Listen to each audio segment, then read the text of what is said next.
Good evening. You're watching State of Business on our television. This is Zeenat Musafir. Let's take a look at the headlines first. The Ceylon National Chamber of Industries holds Achiever Awards 2018 for 17th consecutive year. EU and UN Habitat launch, owning and belonging in Sri Lanka. News in details. The Ceylon National Chamber of Industries held its ceremonial presentation of Achiever Awards 2018 for the 17th consecutive year in Colombo last evening. Delivering the keynote address at the event, Prime Minister Ranil Wickremesinghe stated that the government's objective is to promote local enterprises to achieve shares in the global market through a competitive and productive platform. During his speech, the Prime Minister also clarified that Sri Lanka's FTA with Singapore will constantly be monitored and evaluated, ensuring no negative impact to the Sri Lankan economy. And we have to go in and get part of the global market. Now this is our aim. Finally, there must be enough of Sri Lankan industries that will come in and that will go out and take shares of the global market. So we want to help the industries to go out to the global market. And this is the next stage of the development that the government is planning.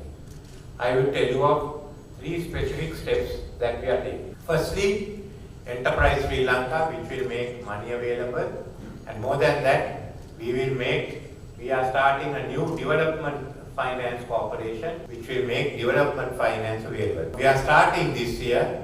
The stakeholders are the state banks plus many of the 2 former development banks as well as some of the other commercial banks. Even before we form the company, we will make 10 billion rupees available through the stakeholders as development finance. We are drafting new laws. I've been discussing it with the Minister of Development Strategy and International Trade. That new law will first give the investor guarantees. But people are worried that industries can be nationalized at any time. Not only foreign investors, but even local investors. Into that, we are also looking at legislating for a single window for investments. So that's the second. Thirdly, it's also incorporating the principles of ease of doing business. The need for government agencies to report within a given time, give the information that is required. All those 3 segments will be in a new law, which is now being drafted. Then, if we want to go global, we must have access to the global markets. The GSP Plus has given us access. Remember, we are only exporting about 3 or 4 varieties. We have 6,000 categories. But why don't we look at least another 8 or 9 categories to get into the European market? A lot of people are worried about the FTA with Singapore, but I can't see the FTA at Singapore having a harmful effect, and we are monitoring it. So we review it to ensure that if there is some problem, we can take it up. We are looking at other FTAs, but long term. We come to the third part, the trade adjustment package. Because you have problems. I'm not saying we haven't got problems. So you're looking at a separate commission for trade adjustment. Then you go through that, and where tariffs have to be changed, the commission will make the recommendation. And for how long the tariff should stay high or tariff should stay low. You have an independent commission where you go before it, and whatever tariff protection you require for whatever period will be given. Secondly, the assistance we can give you. What assistance can we give you to ensure that you could get your equipment in addition to the development financing that's available? What else assistance can we give you for you to grow? But we want the industries to grow, but we want you to become competitive. And we know that you need help to become competitive. On a further note, Prime Minister Ranil Wickremesinghe assured investors of effective legislation to increase confidence to expand businesses both locally and internationally. So there are about 3 large industrial estates and investment zones that are being established. We are grappling, I must say, with the issue of the cost of power, which has been one of the bigger issues. There are other intermediate costs which are high in Sri Lanka. So those are the ones that we have to handle to ensure that you are certainly in a position to compete. And the most important of that is productivity. One is getting the manpower, second is getting productivity. But it's a package, and I'm sure all your chambers will be able to discuss on the trade adjustment package of how we should implement it. But we want the Sri Lankan manufacturers and industrialists to be strong and to grow. And think of competition as being encouragement to go ahead and not to be frightened of. We only want Sri Lanka to be in that, to have bigger manufacturers, to have bigger enterprises, and able to go ahead. I know you have fears in your mind, but as far as we are concerned, we are certainly, on one hand, we want the consumer to get the best deal. On the other hand, we want our enterprises to grow. And we have to ensure that you're strong enough to go out there. So this is the period of transition, period that we would like to work with you and to work in partnership. We are here to help the Sri Lankan industry. We are making finance available to Enterprise Sri Lanka and the development bank. We are passing laws that will make it easier for you to invest, easier for you to do business. We are getting you access to overseas markets, and we want to make you stronger to withstand competition and to go out through our new trade adjustment policies, which certainly we discussed you and implemented thereafter. The European Union and United Nations Habitat yesterday launched a book titled Owning and Belonging, focusing on owner-driven housing reconstruction in Sri Lanka. The book focuses on Sri Lanka and contains case studies from other countries including India. Speaking at the book launch, the Secretary of the Task Force for Northern and Eastern Development, Velayuthan Sivagnanasothy, highlighted the success of Sri Lanka's owner-driven approach to housing reconstruction. I think this owner-driven has been a successful model, and we were also able to go ahead with this program. Government was very concerned about this owner-driven program. Very recently, there was this 50,000 housing program in the north and east provinces, where 25,000 houses to be built. They initially called for brick and mortar because they were concerned about using the local materials, local requirements. So therefore 25,000 houses now UNOPS and UN Habitat, they were championing this program, they were taking a leadership in this program, and now the UN Habitat is coming out. They came out with a model which is acceptable, where communities were actively involved. Meanwhile, speaking at the event, the head of cooperation of the delegation of the EU to Sri Lanka and the Maldives, Libuse Sukpova, emphasized upon the EU's contribution to housing reconstruction in Sri Lanka since 2007. Support to housing has been a flagship program of the EU-Sri Lanka partnership. The EU support has responded to actual demands of most vulnerable people, addressing not only housing needs, but also helping them to take control over their lives.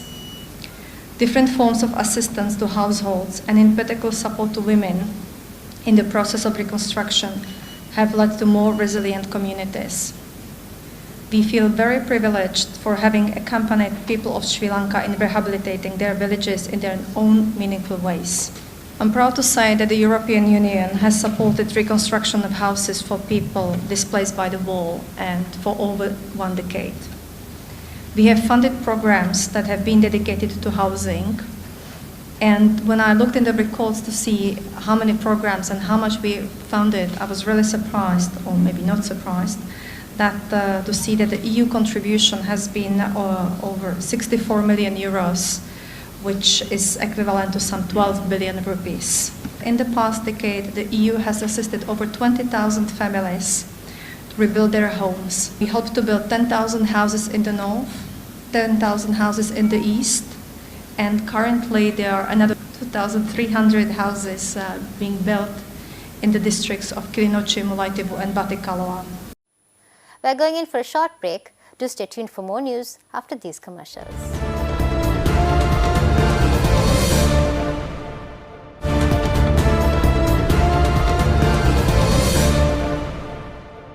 Welcome back.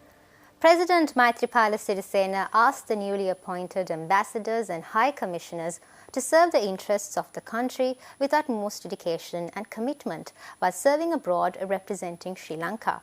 Addressing new ambassadors and high commissioners at the Presidential Secretariat yesterday, he said the first and foremost duty of the envoys is to promote Sri Lanka abroad and obtain maximum possible cooperation from the host nations. The President emphasized that investments, trade, technical cooperation, education, health, increased Sri Lankan exports, and technical cooperation are areas of priority in this regard.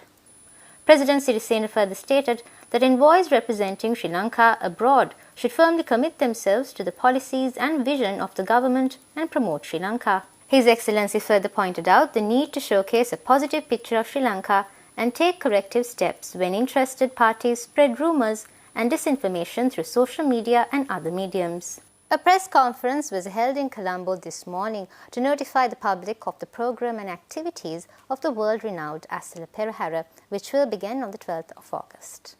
The Kandy Asala Perahara, one of Sri Lanka's most famous religious festivals, takes place every year in the hill capital of Kandy during the full moon month of Asala. Held to seek blessings for a good harvest, 10 days of increasingly frenetic activity culminate in an ancient, awe-inspiring procession that for centuries has drawn religious devotees and tourists from all over the world. Heralded by thousands of Kandyan drummers, a host of majestic elephants adorned in elaborately embroidered cloaks, the procession is led by the brilliantly caparisoned Maligawa Tusker. Decorated from tongue to toe, he carries a huge canopy that shelters a replica of the cask containing the sacred tooth relic of Lord Buddha. අගෝස්තු 12 වෙනි දින සිට පුරා දින 4ක් තුල සිව්මහා දේවාලයන් තුල අභ්‍යන්තර පෙරහැරවල් 5ක් පවතිනවා. ඒ වගේම අගෝස්තු 16 වෙනි දිනමයි පළමු කුඹල් පෙරහැර ශ්‍රී දලදා මාලිගාවේ ප්‍රධාන වාහල් කඩින් නික්ම වෙන්නේ දලදා වීදියට. ඒ තමයි පළමු කුඹල් පෙරහැර වීදි සංචාරය කරන දිනය. ඒ වගේම පුරා දින 5ක් අගෝස්තු මාස 16 වෙනි දින සිට දින 5ක් කුඹල් පෙරහැර පවතින අතර එනම් අගෝස්තු 16 සිට අගෝස්තු 20 දක්වා කුඹල් පෙරහැර පවතිනවා. පළමු රන්දෝලි පෙරහැර අගෝස්තු 21 වෙනි දින වීදි සංචාරය කිරීමට නියමිතයි. We're going in for a short break. Do stay tuned to see how the stocks perform today after these commercials.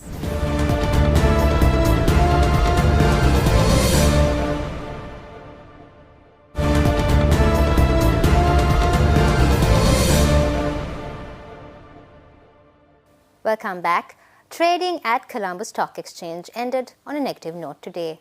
The All Share Price Index dropped 13.86 points to close at 6,141.55, and the S&P SR20 dropped 11.67 points to close at 3,320.66. The turnover was 432 million rupees and 9.8 million shares were traded. Next is Forex rates.